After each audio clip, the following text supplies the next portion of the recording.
Friends, this is Akshay Gupta and welcome to ATC academy. आज से आपकी एटीसी एकेडमी में जो भी आपके रेलवे ग्रुप डी का एग्ज़ाम हो, एनटीपीसी का एग्ज़ाम हो या तो और भी जिससे एआरपी वगैरह जिसके भी एग्ज़ाम हो रेलवे के अंदर, उन सभी के प्रीवियस ईयर जितने भी क्वेश्चंस हैं वो सभी आपको मैं इन वीडियोस के अंदर कराने वाला हूँ। आज से आपकी जनरल साइंस में फ़िज़िक्स की क्लास स्टार्ट होगी। इसी प्रकार आपकी फ़िज़िक्स के एक टॉपिक से स्टार्ट करेंगे अपन और धीरे धीरे फिजिक्स के पूरे टॉपिक्स आज तक रिलेटेड जितने भी उसमें क्वेश्चंस आए हैं टॉपिक वाइज सीरियल वाइज आपको मेरे चैनल में हर एक चीज़ बिल्कुल टॉपिक वाइज और लाइन से मिलता जाएगा। आप लगातार अगर इसे स्टडी करना चाहते हैं, आप रेलवे भी जैसे ग्रुप डी का एग्ज़ाम होने वाला है या एनटीपीसी का एग्ज़ाम होने वाला है, उसमें आपको इनसे बहुत ज़्यादा क्वेश्चंस आएंगे और इस टॉपिक्स से आप बहुत सारी चीज़ें कवर करके चलेंगे। तो आप इसकी प्रैक्टिस मैं फुल कॉन्सेप्ट के साथ आपको कराने वाला हूँ, तो वीडियो को लास्ट तक देखिएगा, बाकी फ्रेंड्स को शेयर कीजिएगा और अच्छा लगे तो इसे सब्सक्राइब कर लीजिएगा, जिससे अब जो रेगुलर वीडियोस आने वाली हैं आपको सब्जेक्ट वाइज आपके जीके की, जीएस की और साथ ही अब मैथ्स और रीजनिंग भी स्टार्ट करेंगे अपन, तो सब आपको रोज़ प्रतिदिन आपको इसी चैनल में मिलेगी। तो वीडियो को लाइक और सब्सक्राइब कर रखिएगा। फिलहाल अगर हम बात करें जनरल साइंस के अंदर, तो अभी मैं बात करने वाला हूँ फिजिक्स की। तो फिजिक्स का पहला टॉपिक है जो आपके एग्जाम पे पूछा जाता है, जिससे क्वेश्चंस आते हैं मापन एवं मात्रक। देख पा रहे हैं आप नीचे इस सभी में लिखा हुआ भी है। ये पहला क्वेश्चन जो था ये आपके किस में, रेलवे ग्रुप डी में आ चुका है। कब आया ये? 24/8/2022 के शिफ्ट फर्स्ट में आने वाला था। और इसी प्रकार देखिए ये क्वेश्चन है, इस टाइप के आपको ग्रुप डी एनटीपी जितने भी क्वेश्चंस आ चुके हैं, बस टॉपिक सभी के सेम रह रहा है, बस क्वेश्चन पूछने का तरीका चेंज हो जाता है। तो वीडियो को अपन लास्ट तक देखेंगे। पहला टॉपिक जैसे मैंने आपको बताया मापन मात्रक और मापक यंत्र है। इसके अंदर लगातार अपन 40 क्वेश्चन लगभग करने वाले हैं, जिससे आपका पूरा ये टॉपिक क्लियर होने वाला है। इसके अलावा आपको कुछ भी पढ़ने की ज़रूरत नहीं पड़ेगी। पहला टॉपिक है अपना मापन एवं मात्रक। तो इसमें पहला क्वेश्चन आता है हमारे लिए, निम्न में से कौन सी राशि शक्ति की इकाई नहीं है? हमको ये बताना है शक्ति का मात्रक नहीं है। तो जो बेटा जो देखो आप जानते हैं जो जूल सेकेंड है, ये भी आपका जो होता है शक्ति का मात्रक होता है। अश्व शक्ति की, अच्छा शक्ति की बात करें, उसके आगे अश्व लगा हो या कुछ और लगा हो, शक्ति हमेशा शक्ति ही होती है।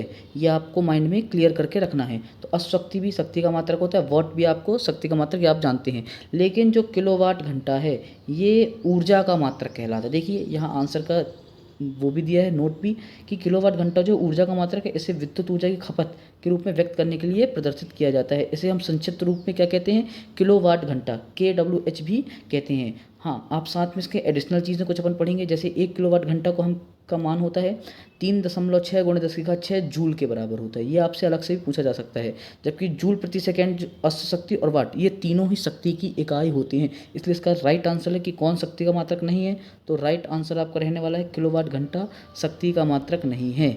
नेक्स्ट अगर हम नेक्स्ट की बात करें, नेक्स्ट क्वेश्चन की, तो नेक्स्ट क्वेश्चन आपके सामने आता है क्या, निम्नलिखित में से कौन सी ऊष्मीय ऊर्जा की इकाई है? अच्छा, आपको ऊष्मीय ऊर्जा की इकाई बताना है, कौन सी नहीं है। तो कैलोरी ऊष्मा की इकाई होती है, वाट सेकेंड ऊष्मा की इकाई होती है, जूल भी किसकी ऊष्मा की इकाई होती है। जो आपका किलोवाट है ये हमारी ऊष्मा ऊर्जा की इकाई नहीं होती है। तो ये आंसर आपका रहने वाला है। नेक्स्ट अगर हम बात करें प्रेरित विभवांतर का SI इकाई क्या है? प्रेरित विभवांतर, तो आप सभी जानते हैं विभवांतर, विभवांतर को नापते हैं अपन वोल्ट में। विभवांतर किस में नापते हैं? वोल्ट में। और वोल्ट को हम शो करते हैं V से, तो इसका मात्रक क्या है? V होने वाला है। एम्पियर, या आप इसका आप धारा मापते हैं, ठीक है। एम्पियर से आप किसको मापते हैं? धारा को मापते हैं। अगर विभवांतर की बात करें तो आप किसका आने वाला है? V। वोल्ट इसका आंसर बिल्कुल सही होने वाला है। देखिए आंसर लिखा भी है, प्रेरित विभवांतर की SI इकाई वोल्ट है। विद्युत परिपथ के दो बिंदुओं के बीच विद्युत विभव में जो अंतर होता है उसको हम क्या कहते हैं? विभवांतर। मतलब जैसे कोई सेल है, जैसे क्या है अपने पास, मैं और क्लियर आपको बता दूं, जैसे कोई दो सेल हैं, इन दोनों के विभव के बीच जो अंतर होगा इसको मैं किससे शो करूंगा? विभवांतर। इसको हम क्या कहेंगे? विभवांतर से डिनोट किया जाता है। तो ये आपको थोड़ा सा क्लियर होना चाहिए। नेक्स्ट हम बात करें प्रतिरोधकता। अच्छा, प्रतिरोधकता, अगर हम प्रतिरोध का मात्रक बात करें, सिंपल हमसे पूछा जाए प्रतिरोध, तो प्रतिरोध का मात्रक आप क्या बनाएंगे? ओम, या तो हम डायरेक्ट कैसे लिख देते हैं? ओम लिख देते हैं, ठीक है। लेकिन अगर आपसे बात करें प्रतिरोधकता, तो प्रतिरोधकता का ऐसा यूनिट का आपका हो जाता है ओम इंटू मीटर। क्या हो जाता है प्रतिरोधकता का मात्रक? Ohm into metre. ये भी आपका railway group D shift second में पूछा जा चुका है क्वेश्चन, इंपॉर्टेंट क्वेश्चन है। ये क्वेश्चन बार बार आपके जो है रिपीट होते हैं, बस पूछने का तरीका चेंज कर देता है। तो प्रतिरोधकता का ऐसे मात्रक हम क्या बोल सकते हैं? प्रतिरोधकता का ऐसे मात्रक हम बोलेंगे ओम इंटू मीटर। किसी पदार्थ द्वारा उस पर प्रवाहित की जाने वाली विद्युत धारा को अवरुद्ध करने की क्षमता उस पदार्थ की क्या कहलाती है? प्रतिरोधकता कहलाती है। अवरुद्ध मतलब रुकावट, अवरुद्ध को क्या कहते हैं? हम रुकावट कहते हैं। सुचालक पदार्थों की प्रतिरोधकता कम होती है और कुचालक पदार्थों की प्रतिरोधकता ज़्यादा। बिल्कुल सही बात है भाई। सुचालक पदार्थ ऐसे पदार्थ जिसमें विद्युत धारा का प्रवाह होता है सुचालक पदार्थ कहलाते हैं, और ऐसे पदार्थ जिनमें विद्युत धारा का चालन नहीं होता क्या कहलाते हैं? कुचालक पदार्थ हो जाते हैं। अब सुचालक पदार्थ, अब आप कहेंगे विद्युत धारा का चालन कैसे होता है? तो विद्युत धारा का चालन होता है मुक्त इलेक्ट्रॉनों के कारण। जितने ज़्यादा मुक्त इलेक्ट्रॉन उपस्थित होंगे उतनी ज़्यादा विद्युत धारा का प्रवाह होगा। मतलब सुचालक में मुक्त इलेक्ट्रॉनों की संख्या का मान क्या होता है? ज़्यादा होता है, जिसके कारण उसकी प्रतिरोधकता का मान भी क्या होता है भाई? कम होता है। और कुछ और पदार्थों में मुक्त इलेक्ट्रॉनों की संख्या का मान कम होता है, जिससे उनकी प्रतिरोधकता मतलब रुकावट का मान क्या होता है? ज़्यादा, क्योंकि जब मुक्त इलेक्ट्रॉन ही नहीं रहेंगे कुचालक में तो धारा कैसे प्रवाहित होगी? ठीक है। नेक्स्ट अगर आता है हमारे पास क्या, किस भौतिक राशि का मात्रक वोल्ट प्रति एम्पियर है? आपको बताना है भाई किस भौतिक राशि का मात्रक क्या है? वोल्ट प्रति एम्पियर होने वाला है। तो देख पा रहे हैं, जैसे आपको अभी मैंने बताया भाई कुछ देर पहले कि हम जब भी वोल्ट प्रति एम्पियर या इस सब की बात करेंगे तो हमेशा आंसर हमारा क्या होता है? प्रतिरोध। अच्छा, प्रतिरोध, अभी मैंने प्रतिरोध का मतलब आपको बताया, प्रतिरोध मतलब होता है क्या? रुकावट। तो भौतिक राशि में वोल्ट प्रति एम्पियर मात्रक होता है किसका? प्रतिरोध का। आप ये रिलेशन तो आप बिल्कुल आप बचपन से पढ़ते हैं, 10वीं क्लास में भी आपने पढ़ा होगा। आर बराबर वी आई या वी बराबर आई आर। तो आर का मान निकालोगे तो वी अपॉन आई हो जाने वाला है। तो वही लिखा है भाई कि किसी चालक के शुरू में लगाए गए विभवांतर और उसमें प्रवाहित धारा के अनुपात को क्या कहते हैं? प्रतिरोध कहते हैं। अच्छा मात्रक में निकालूंगा कैसे? तो विभव, आप जानते हैं विभव का मात्रक क्या होता है? वोल्ट, और धारा का मात्रक होता है एम्पियर। तो आ गया भाई वोल्ट बटे एम्पियर। लो भाई, आपका पता चल गया आपको प्रतिरोध का मात्रक क्या होता है। नेक्स्ट देखिए, फिर आपसे देखिए क्वेश्चन वही है, बस पूछने का तरीका आपसे क्या कर दिया है? चेंज कर दिया। अब आ गया भाई प्रतिरोध का मात्रक क्या होता है? तो आपको भी मैंने बताया प्रतिरोध को हम किस में नापते हैं भाई? प्रतिरोध का मात्रक क्या होता है? ओम होता है भाई। प्रतिरोध को किससे नापा जाता है? प्रतिरोध को नापा जाता है किससे? ओम से। अभी आपको और भी आगे इसी टाइप के क्वेश्चन देखेंगे, आपको अभी खुद थोड़ी देर बाद लगने लगेगा कि अरे ये क्वेश्चन तो मेरे बार बार रिपीट हो रहे, ये बार बार आने वाले, आपको खुद समझ में आ जाएगा कि ये क्वेश्चन बार बार कितने इंपॉर्टेंट तो पूछे जाते हैं। देखिए सभी ग्रुप डी के क्वेश्चन हैं ये सब, प्रीवियस ईयर जो आ चुके हैं 22 में, 21 में, 20 में, सभी क्वेश्चन मैं आपको सॉल्व कराने वाला हूँ टॉपिक वाइज। वीडियो को लाइक और सब्सक्राइब करना बिल्कुल ना भूलिएगा। अगर हम देखें आवर्धन, तो बेटा आवर्धन की इकाई, अच्छा आवर्धन की इकाई पूछता है, आवर्धन की इकाई, तो आवर्धन जो होती है एक विमाहीन राशि होती है। आवर्धन क्या होती है? एक विमाहीन। अच्छा विमाहीन का मतलब क्या होता है? मतलब जिसका कोई भी मात्रक ना हो, ना ही कोई मात्रक हो, ठीक है, ना ही इसका विमी सूत्र हो। तो आवर्धन एक क्या है? आवर्धन एक विमाहीन राशि, मतलब इसका कोई भी मात्रक नहीं। अब यहाँ बच्चे कंफ्यूज होते हैं डायोप्टर में।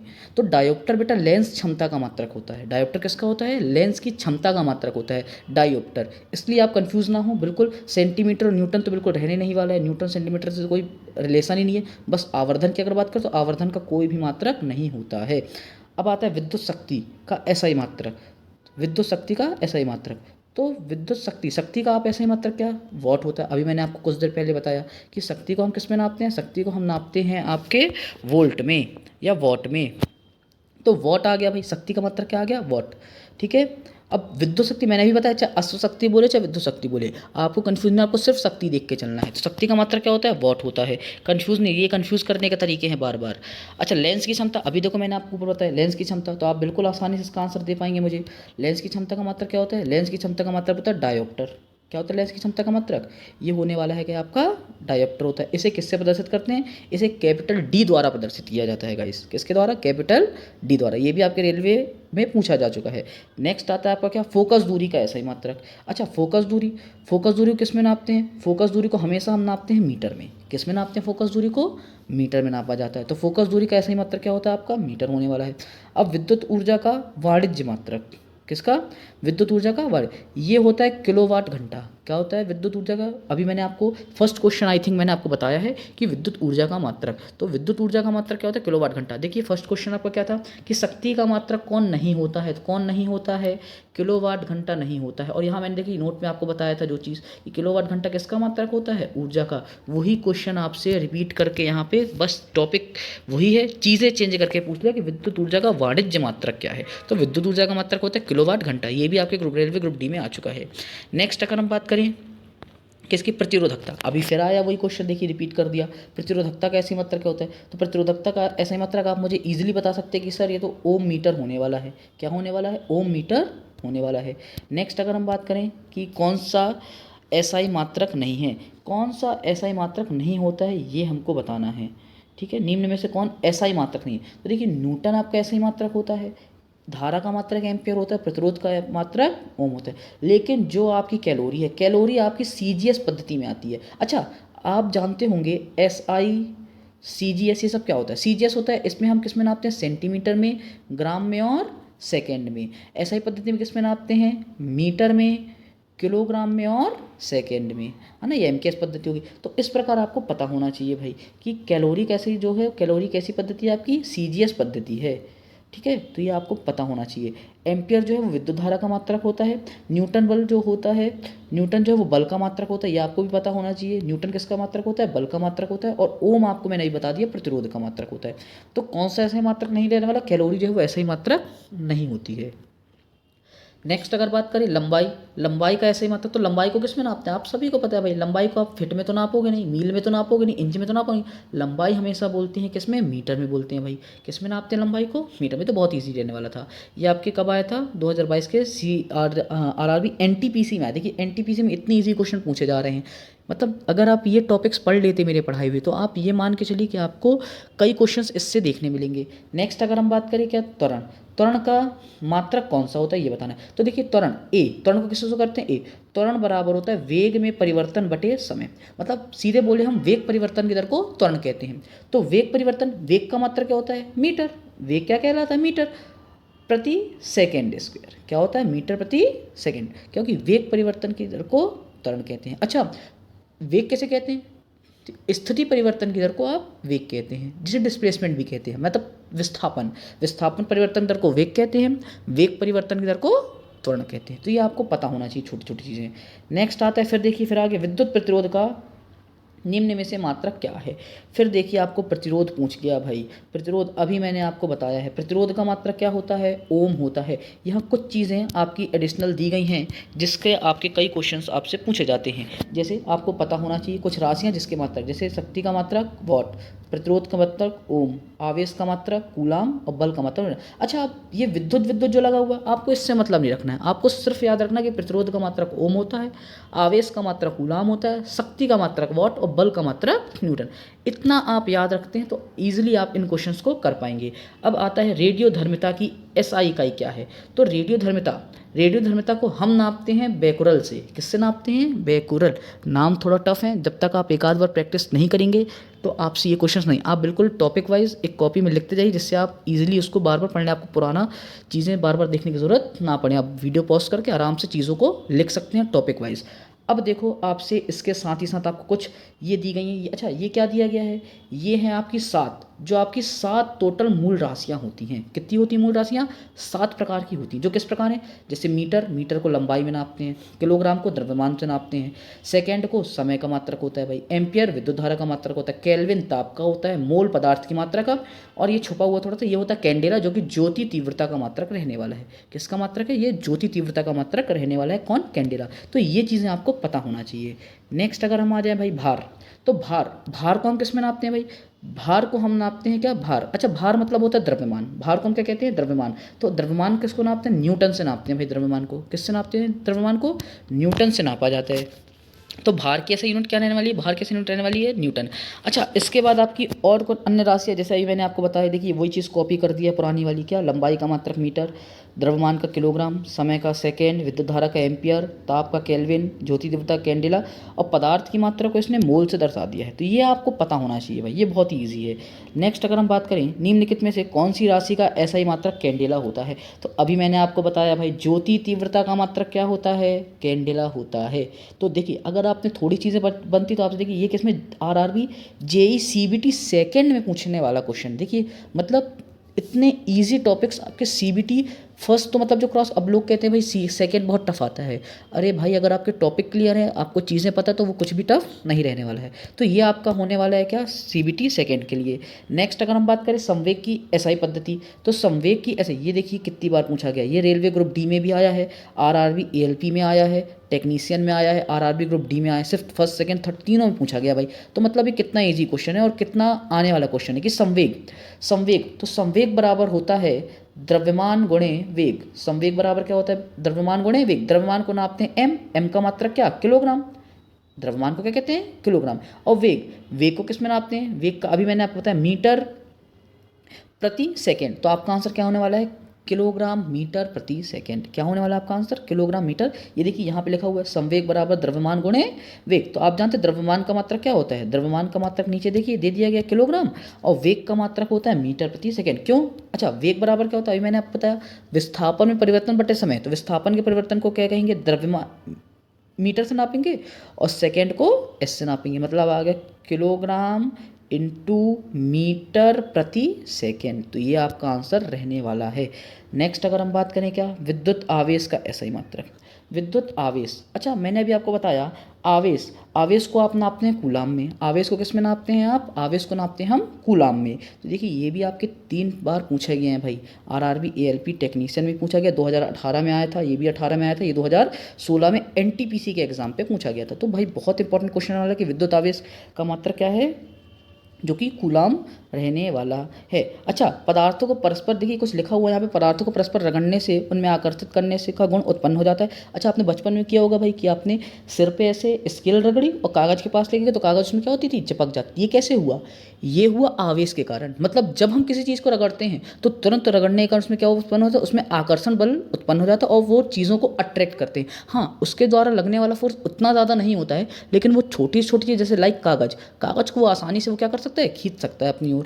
ठीक है, अगर हम बात करें प्लस आवेश और ऋण आवेश, तो आप जानते हैं भाई आवेश 2 प्रकार के होते हैं, एक पॉजिटिव और एक नेगेटिव, है ना। आवेश के बारे में कुछ और चीज़ें मैं आपको बताना चाहूँगा कि प्लस आवेश और प्लस आवेश एक दूसरे को क्या करते हैं, रिपेल करते हैं, मतलब प्रतिकर्षित करते हैं। धन धन से पास आएगा तो एक दूसरे क्या करेगा, प्रतिकर्षित। लेकिन धन और ऋण अगर लाएं एक दूसरे को क्या करते हैं, अट्रैक्ट करते हैं। इन्हें यह नाम अमेरिकन वैज्ञानिक बेंजामिन फ्रैंकलिन ने दिया था। इसका एसआई मात्रक कूलाम होता है। ठीक है, वही जो मैंने आपको बताया विद्युत आवेश का एसआई मात्रक क्या होता है, कूलाम होने वाला है। अच्छा प्रकाश वर्ष किसकी कहे, तो प्रकाश वर्ष इकाई है दूरी की। प्रकाश वर्ष किसकी इकाई है, दूरी की। प्रकाश वर्ष बहुत लंबी दूरियों को मापने के लिए उपयोग किया जाता है। प्रकाश वर्ष का उपयोग किस लिए किया जाता है, तो प्रकाश वर्ष का उपयोग किया जाता है किसको, बहुत लंबी दूरी को नापने के लिए। तो प्रकाश वर्ष किसकी मात्रक है, दूरी का। अच्छा समय क्यों नहीं हो सकता है, क्योंकि समय आपको पता है, समय जो होता है वो सेकेंड होता है। ठीक है, समय का मात्रक क्या होता है, सेकेंड। द्रव्यमान जो होता है वो किलोग्राम का होता है। प्रकाश की तीव्रता, ठीक है, अगर हम प्रकाश की तीव्रता की बात करें तो ये भी भाई मात्रक नहीं होने वाला है। तो आपका लास्ट बच गया क्या, प्रकाश वर्ष। तो प्रकाश वर्ष मात्रक होने वाला है दूरी का। नेक्स्ट अगर हम बात करें एक प्रकाश वर्ष की बात करें, आपको ये कुछ एडिशनल जानकारी जो मैं देने चाहूँगा साथ में, कि एक प्रकाश वर्ष की अगर हम बात करें तो एक प्रकाश वर्ष आपका बराबर होता है 9.46 गुणे 10 की घात 15 मीटर की। किसके बराबर होता है, 9.46 गुणे 10 की घात 15 मीटर के बराबर आपका जो है वो रहने वाला है। अगर हम बात करें पाइसेक, यह आपके एग्जाम पे पूछा जाता है, एक पाइसेक की मान। तो एक पाइसेक जो होता है वो 3.26 प्रकाश वर्ष, लगभग 3.08 गुणे 10 की घात 16 मीटर के इक्वल रहने वाला है। अब नेक्स्ट अगर हम बात करें प्रकाश वर्ष नामक की इकाई का उपयोग खालिस्तान के मापने के लिए जाता है, तो प्रकाश वर्ष नामक इकाई का उपयोग जो कि किया जाता है वो दूरी। सीधी सी बात है, जब प्रकाश वर्ष इकाई है दूरी का तो इसका उपयोग भी दूरी के लिए किया जाएगा, ऑब्वियस सी बात है, अभी मैंने आपको थोड़ी देर पहले बताया। अच्छा उपरोक्त की एसआई इकाई क्या है, देखिए ये क्वेश्चन बहुत इंपॉर्टेंट, देखिए कितनी बार आया है, ये क्वेश्चंस बार बार आपके रिपीट हो रहे हैं तो ये आपके आ सकते हैं। अगर हम बात करें प्रतिरोध की एसआई इकाई क्या है, तो आपको ही मैंने बताया प्रतिरोध का एसआई मात्रक जो होता है वो क्या होने वाला, ओम। जब भी प्रतिरोध की बात करें, रुकावट की बात करें, आपको तुरंत फेंक के मारना आंसर की ओम होगा भाई, कूलाम क्यों नहीं। अच्छा आपको बाकी नॉलेज भी होना चाहिए भाई, न्यूटन तो बल का मात्रक होता है, जूल आपका नहीं होने वाला है, कूलाम आपका नहीं होने वाला है। तो बचा कौन, बचा आपका क्या, ओम। जो ओम है वो आपका किसका मात्रक है, प्रतिरोध का। अच्छा आपको बाकी चीज़ें पता होंगी तो आप इजीली क्वेश्चंस पे क्या कर पाएंगे, क्रॉस करके बाकी आंसर तो सही आंसर लगा पाएंगे भाई। तो इसलिए आपको ये पता होना चाहिए। ये अच्छा संबंध मैंने आपको पहले ही बता चुका है, V बराबर आई आर होता है।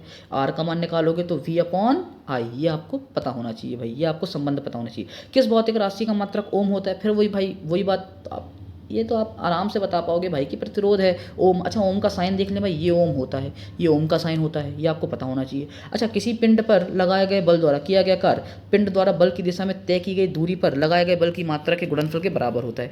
निम्न में से कौन सी कार्य की इकाई नहीं है। अच्छा देखिए घुमा फिरा के सीधे इसने लास्ट में पूछे कौन सी कार्य की इकाई नहीं है, तो भाई मीटर किलोग्राम मीटर प्रति सेकेंड स्क्वायर, ये आपकी कार्य की इकाई नहीं होने वाली, क्योंकि कार्य की इकाई होती kilogram metre square second square, ये होने वाली है। अच्छा, किलोग्राम को अलग करेंगे तो बन जाएगा न्यूटन प्रति मीटर, इसको हम क्या कहते हैं, कार्य का मात्रक। डायरेक्ट बोले तो जूल होता है, ये डायरेक्ट मात्रक होता है जूल, ये होता है उसका एसआई मात्रक में, और ये थोड़ा सा उसको डिफाइन कर दिया अगर मैंने किलोग्राम मीटर प्रति सेकंड को, तो न्यूटन मीटर कर दिया। तो आपका कौन सा मात्रक इसमें नहीं होता है, तो आपका किलोग्राम मीटर सेकेंड स्क्वायर जो मात्रक नहीं होता है। लेंस की क्षमता कैसी मात्रक, अरे अभी मैंने आपको बताया भाई, लेंस की क्षमता का मात्रक क्या होता है, डायोप्टर होता है। लेंस की क्षमता का मात्रक क्या होता है, डायोप्टर होता है। तो यही आपको पता होना चाहिए। अच्छा, डायोप्टर सूत्र थोड़ा आप सीख लें, लेंस की क्षमता का सूत्र। अच्छा, आपको एफ की वैल्यू दिया रहे तो आप लेंस की क्षमता का मान निकाल लेंगे क्या, बिल्कुल निकाल लेंगे। आपका सूत्र होता है P बराबर 1/F। P बराबर कितना होता है, 1/F। F का मान रख के आप इजिली P का मान बता सकते हैं। फोकस दूरी का मान रख के आप लेंस की क्षमता बता सकते हैं, और जो भी आंसर आएगा वो डायोप्टर में आएगा भाई, क्योंकि इसका मात्रक डायोप्टर होता है। नेक्स्ट अगर हम बात करें किसकी, कुछ दोषों की बात कर लें अगर, तो आपको पता है दोष 3 प्रकार के होते हैं, निकट दृष्टि दोष, दूरदृष्टि दोष और जरा दृष्टि दोष।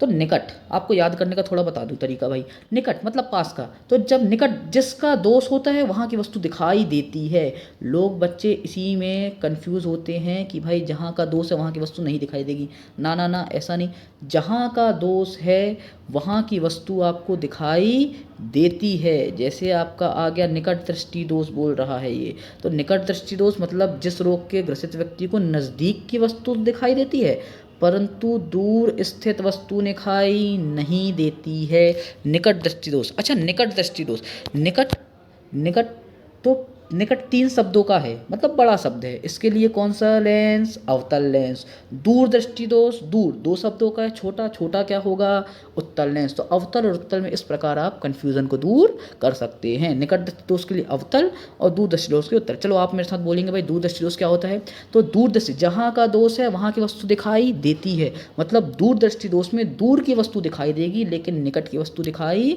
नहीं देती है। अब आता है दोनों के बीच का कॉमन, जरा दृष्टि दोष। तो ये आपको पता होना चाहिए, जब वृद्धावस्था में आंख पहुंच जाती है तो जिसकी समंजन क्षमता, ये आपको पता होना चाहिए, क्या कम हो जाती है, सामंजस्य क्षमता कम हो, मतलब देखने की शक्ति क्या हो जाती है, कमजोर रहती है, तब व्यक्ति को क्या होता है, जरा दृष्टि दोष। अच्छा, इसमें एक चीज़ नहीं लिखी गई है, निवारण इसका, तो इसका निवारण आप बोल सकते हैं, जरा दृष्टि दोष को आप डिफोक्सी लेंस द्वारा दूर किया जा सकता है। नेक्स्ट, रेडियोधर्मी पदार्थ द्वारा उत्सर्जित होने वाले विकिरण की मात्रा को खालिस्तान नामक पारंपरिक इकाई से नापा जाता है। तो क्यूरी, क्या है इसका नाम, क्यूरी होता है भाई, क्यूरी से नापा जाता है। किसकी इकाई से नापा जाता है, क्यूरी से नापा जाता है। आपको पता होना चाहिए भाई कि वॉट, वॉट इसलिए नहीं हो सकता क्योंकि वॉट आपकी शक्ति की इकाई होती है।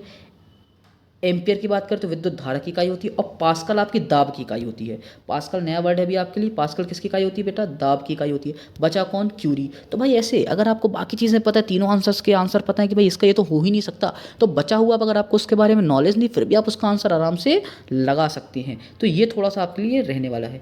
अच्छा, शक्ति की इकाई, अरे बाप रे, ये तो अभी आपने पढ़ा है भाई। शक्ति की इकाई क्या होगी, किलोवाट, वॉट, जूल की अश्वशक्ति। तो भाई शक्ति की इकाई आपको क्या है, अश्वशक्ति होने वाली है, ये भी आपको पता होना चाहिए। नेक्स्ट, कार्य करने की दर को शक्ति कहा जाता है। तो शक्ति इकाई क्या है, फिर अभी वही चीज़ आ गया भाई, शक्ति की अब भी मैंने आपको बताया क्या होती है, वॉट होती है भाई। शक्ति इकाई क्या होती है, वॉट हो। शक्ति को किस में नापते हैं, वॉट में नापते हैं।